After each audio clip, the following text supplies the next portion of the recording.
By the time Silas Whitcomb bought the ruined hillside above Laurel Ridge, most people in that corner of western North Carolina had already decided the land was finished. The slope had once carried chestnut oak, tulip poplar, sourwood, black gum, and red maple, but years of careless logging had stripped away the canopy. Hard rain carved narrow wounds through the exposed clay, and every storm sent brown water rushing toward Cane Hollow Creek. Silas Whitcomb was 68 years old and a retired civil engineer who had spent nearly 4 decades restoring damaged watersheds across the southern Appalachian Mountains. He understood how water moved through soil, how roots held a slope together, and how a forest could fail long before anyone noticed the warning signs. After retirement, he returned to the farmhouse where he had lived with his late wife, Margaret Dawson Whitcomb, a former elementary school teacher who had died after a long illness. Their son, Nathan Whitcomb, was 42 and worked as an emergency management coordinator in Asheville. Their daughter, Clara Whitcomb Ellis, was 39 and worked as a landscape architect specializing in ecological restoration. Both children believed their father had earned a quiet life. Instead, Silas spent most of his savings on exhausted land that no farmer wanted. Then he began driving wooden stakes into the hillside, not in straight rows, but in enormous spirals that widened from the ridge toward the creek. People slowed their trucks to stare. Some laughed.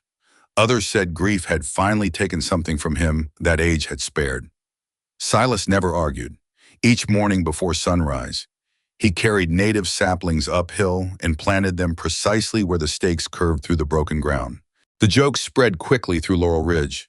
At the diner, rancher Wade McCall claimed Silas was planting a forest for airplanes to admire. At the hardware store, men who had known him for decades shook their heads and said retirement had turned a respected engineer into a harmless eccentric. Wade was 56 years old and managed a cattle operation his family had held for generations. To him, the spirals looked like wasted labor. Nathan visited one cool afternoon and followed his father up the slope. He watched Silas plant sourwood and shortleaf pine along a curve that seemed to ignore the easiest route across the land.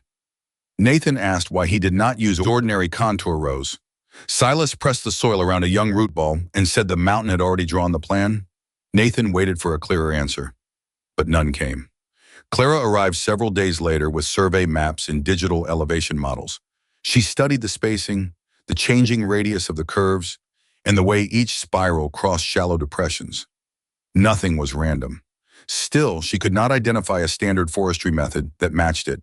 When she asked whether he planned to publish the design, Silas told her that people listened more carefully after nature spoke first. Clara loved her father, but the answer frustrated her. That evening, they ate beneath Margaret's old copper pans, her empty chair making every disagreement feel heavier. Nathan finally asked whether the project was truly about the land or whether Silas was trying to avoid living in a house without his wife. Silas looked toward the dark window and admitted that grief had brought him back to the mountain. Then he said grief was not the reason he stayed. For the next several years, Silas worked through heat, frost, rain, and the slow weakness of age. He planted chestnut oak on drier ridges, black gum in wet pockets, redbud along sheltered curves, and tulip poplar where deep soil remained beneath the clay. Between the young trees, he spread fallen branches and leaves to protect the ground. He cut invasive vines by hand and refused to clear away dead wood unless it threatened the footpaths. Every choice seemed untidy from the road, yet small changes appeared. After summer storms, less muddy water left the Whitcomb hillside. Native grasses returned, ferns opened in old patches of clay, and birds nested where silence had followed the logging. Silas recorded rainfall, soil moisture, spring flow, and canopy growth in weathered notebooks. He never showed them to anyone. Clara eventually noticed that the spirals followed contour lines only part of the time. At certain points, they crossed those lines and widened around hidden seeps or old channels buried beneath the soil. She began walking the property alone. One evening, Silas explained that the design was not meant to stop water, but to slow it, spread it, and give it time to enter the mountain. A living curve could share pressure with the curve below it. Clara finally saw the outline of what he was building, but she also saw the danger. The system depended on thousands of small relationships between roots, soil, fungi, shade, and slope. If even one part failed, the entire hillside might still collapse. Silas nodded. He had never believed success was guaranteed. He only believed the mountain deserved a better chance than people had given it. As the trees grew taller, the spiral forest began attracting attention beyond Laurel Ridge. Photographs appeared online, usually accompanied by jokes about secret symbols or strange old men with too much land. Then a regional development company saw something else, a scenic property close enough to Asheville for luxury cabins and private mountain homes. Their representative, Merrick Voss, was 47 years old and worked as a land acquisition director. He arrived in a polished sport utility vehicle, carrying an offer large enough to change the Whitcomb family's future. Merrick proposed turning the spiral forest into the signature feature of a luxury development. Silas invited him to walk the land before discussing the sale. Silas asked what would happen when roads cut across the drainage paths and roofs replaced the soil that now absorbed rain. Merrick said engineers could handle runoff with culverts, retaining walls, and detention ponds. Silas had heard that confidence many times during his career. He returned the unsigned contract and said the property was not for sale. Nathan was stunned. During a tense family dinner, he accused his father of risking his security for trees that could not care for him.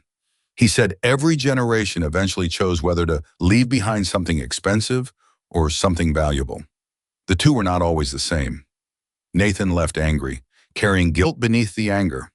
He knew his father was right about some things, but he also knew age was not an idea.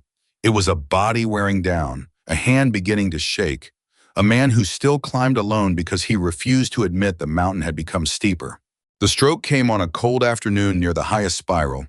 Silas had been carrying hemlock saplings when his right leg weakened, and the shovel slipped from his hand. He tried to call for help, but the words would not form. Sheriff Dalton Reese found him after noticing Silas's truck beside the road after dark. Dalton was 59 years old and had served as county sheriff for nearly 2 decades. He had respected Silas since flood recovery work had brought them together years earlier. He followed the spiral path with a flashlight and discovered him lying beside the saplings, awake but unable to stand. Silas survived, though the stroke left his balance uncertain and his right hand slow. Nathan wanted to hire a forestry crew. Clara proposed simplifying the maintenance plan. Silas rejected neither idea, but he also refused to abandon the work. The person who changed everything was Ruby Ellis, Clara's 11-year-old daughter. Ruby loved insects, birds, and the small details adults ignored. She began visiting every weekend, carrying tools her grandfather could no longer manage safely. Silas taught her how to identify wet soil by smell, how moss revealed shade and moisture, and how mushrooms connected roots beneath the ground. Ruby never asked whether the spirals looked foolish. She only asked what they needed next. Together they replaced lost saplings, cleared invasive vines, and repaired broken branches. Silas moved slowly while Ruby waited at each bend. One afternoon she asked whether he had planted the forest for Grandma Margaret. Silas said Margaret had believed children should inherit more than stories about what the world used to be. She had wanted them to inherit living things. Ruby wrote those words in her notebook, for the first time since the stroke. Silas allowed someone else to hold the map in his mind. The storm warnings began in early autumn after a tropical system stalled over the southern Appalachians. Nathan listened to emergency briefings as rainfall predictions rose with every update. His work had taught him not to fear dramatic language. But the models showed something worse than drama slow: relentless rain over steep ground already wet from previous storms. He coordinated shelters, road closures, and rescue teams across Buncombe County, while Dalton prepared deputies in the rural valleys. Silas spent the final clear day walking the forest with Ruby. He checked the lower spirals and overflow paths. When Ruby asked whether the forest would save the town, Silas said forests were not heroes. They could only do the work they had been given time to learn. Rain began after dark. By morning, it fell in heavy sheets that erased the ridge lines and turned roads into moving brown water. Creeks rose beyond their banks. Hillsides failed where logging roads and open fields had allowed water to gather speed. Trees fell across power lines. Mudslides cut off homes. Nathan worked through the night, sending crews toward calls that kept multiplying. No one could reach the Whitcomb property because a fallen oak blocked the access road. Nathan imagined the hillside collapsing, the farmhouse buried, and years of work erased before anyone could see whether it mattered. He tried calling Silas, but the signal failed. Clara and Ruby waited at a shelter, listening to radio traffic that never mentioned the one place they needed to hear about. Near dawn, the rain finally weakened. A state emergency helicopter crossed the valley to assess landslide damage. The crew saw fresh scars on nearly every exposed slope. Then the aircraft reached Cane Hollow Creek. Below them, the Whitcomb Forest remained standing. Water moved through it in curved bands, spreading across the hillside instead of cutting straight down. From the air, the hidden design appeared all at once. Satellite images taken before and after the storm confirmed what the helicopter crew had seen. The surrounding hillsides showed erosion and collapsed road cuts, while the Whitcomb property appeared almost untouched. Soil moisture revealed the spiral pattern beneath the canopy, each curve slowing water before passing it onward. Nathan stared at the images in the Emergency Operations Center and recognized the geometry he had once dismissed. He contacted Dr. Eleanor Pritchard, a 51-year-old hydrologist at a regional university whose research focused on flood resilience in mountain watersheds. Eleanor reviewed the imagery and requested immediate access to the site. Several days later, she walked the property with Silas, Nathan, Clara, Ruby, and Dalton. Her team expected buried pipes, reinforced channels, or artificial reservoirs. They found none. The forest itself was the infrastructure. Deep roots opened compacted soil, while leaf litter and fallen wood slowed runoff. The spirals distributed water across wider areas and guided overflow toward stable ground. Soil tests showed higher organic matter and far greater infiltration than on nearby properties. Temperature sensors recorded a cooler, more stable environment beneath the canopy. Springs that had vanished after the logging now flowed again because the mountain was storing water instead of shedding it. Eleanor called it a functioning microclimate built from native species, contour-aware planting, and decades of patient observation. Silas corrected her gently. He said he had not built the microclimate. He had removed enough damage for the mountain to begin building it again. The scientific team documented every detail, but the most important proof lay below them. Cane Hollow Creek, though swollen, ran clearer beside the Whitcomb property than it did upstream. The forest had not defeated the storm. It had changed the way the mountain received it. News crews arrived before the roads were repaired. Silas agreed to one interview only because Eleanor said other mountain communities might learn from the project. Standing beneath trees that now formed a shaded canopy, he explained that the spirals were never a secret symbol. They were a response to damaged land. He had studied the old drainage channels, soil depth, sun exposure, native vegetation, and places where water naturally slowed before people altered the slope. Then he had planted a forest designed to cooperate with those conditions rather than erase them. Wade McCall watched the interview from the edge of the crowd. His own pasture had lost fencing, topsoil, and a section of access road during the storm. For years, he had mocked Silas in public and repeated the jokes when Silas was not there. After the cameras left, Wade approached with his hat in both hands. He apologized without defending himself. Silas did not make him suffer for it. He asked whether Wade wanted help restoring the damaged pasture. The offer broke something open in the rancher. He looked toward the forest and admitted that he had spent years believing straight lines meant control. The storm had shown him how little control he actually possessed. Nathan also apologized, though his regret ran deeper. He had treated his father's refusal to explain everything as stubbornness, never considering that Silas might have feared the work would be dismissed before it had evidence. Silas told him the doubt had not been cruel, it had been honest. What mattered was what a person did after the truth became visible. Nathan looked at Ruby carrying her grandfather's notebook and understood that the project no longer belonged to one man. In the months that followed, Laurel Ridge changed in ways no satellite could measure. Farmers began restoring wooded buffers beside creeks. The county reviewed road drainage on steep slopes. Wade set aside part of his damaged pasture for native trees and asked Clara to design curves that followed the land instead of cutting across it. Eleanor's research team created a long-term study of the Whitcomb Forest, but Silas refused to let the property become a private monument. He placed the land in a conservation trust so students, foresters, emergency planners, and landowners could learn from it. Clara created quiet trails, and Nathan brought trainees to see what prevention looked like before disaster appeared on a map. Ruby became Silas's closest guide.